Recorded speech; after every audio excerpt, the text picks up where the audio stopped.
Shalom. Hari ini kita akan renungkan kitab Yesaya pasal 51. Teksnya ayat 1 sampai 11 dan saya sudah bagi dua paragraf. Paragraf yang pertama ayat 1 sampai 8. Tuhan memanggil mereka yang mengejar apa yang benar dan yang mencari Tuhan dan mengingatkan semua hal yang Tuhan laksanakan. Paragraf yang kedua ayat 9 sampai 11. Nabi memuji Tuhan yang menyelamatkan Israel dari tangan Firaun pada zaman Musa dan dari pembuangan Babel.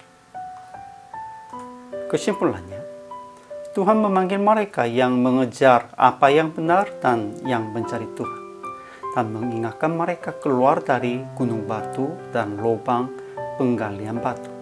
Ia telah memberkati Abraham, menghibur Sion, dan padang-padangnya tandus jadikan taman seperti Eden. Kemudian memohon akan dengarkan tentang pengajarannya dan hukumannya, supaya mereka memahami sudah dekat hukuman dan keselamatan. Jadi umatnya tidak usah takut dan tidak usah cemas sekalipun diejek dan dihina oleh manusia. Mereka akan dibinasakan seperti pakaian dimakan enyap. Kemudian Nabi memuji Tuhan yang binasakan Firaun dan mengeringkan laut seberang. Dan dia memuji lagi dengan percaya bahwa akan kembalikan dari pembuangan Babel. Mereka yang dibebaskan oleh Tuhan akan bersorak-sorai, bergembira, dan bersukaria. Ajaran tentang Allah. Pertama, Tuhan memanggil mereka yang mengejar apa yang benar dan yang mencari Tuhan. Kedua, Tuhan mengingatkan mereka keluar dari gunung batu dan lubang penggalian batu. Ketiga, Ia telah memberkati Abraham, menghibur Sion, dan padang-padang tandus jadikan taman seperti Eden. Keempat, Tuhan memohon akan dengarkan tentang pengajarannya dan hukumannya, supaya mereka memahami sudah dekat hukuman dan keselamatan.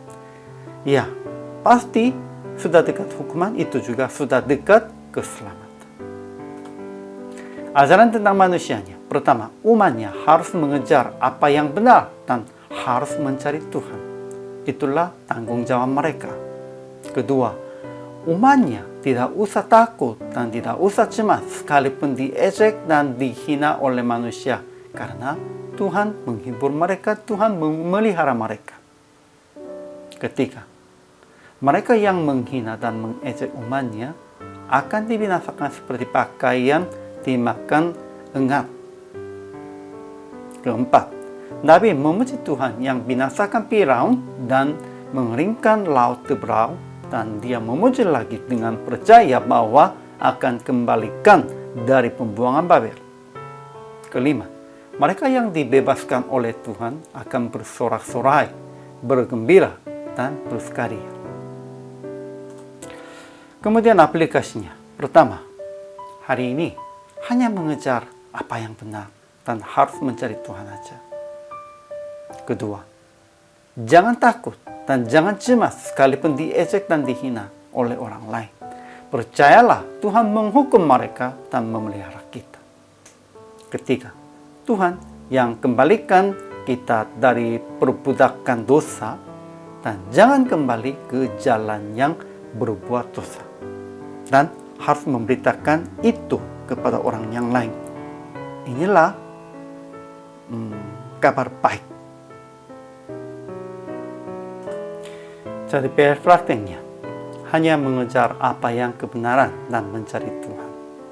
Bukan hanya baca kita, melainkan melaksanakan sesuai dengan kebenaran. Ya, hanya mengejarnya itu hanya mencari sajanya, mengejar sajanya, bukan begitu. Harus melaksanakan, melakukan sesuai dengan kebenaran dari Tuhan. Hari ini juga, selama melayani, Tuhan Yesus memberkati.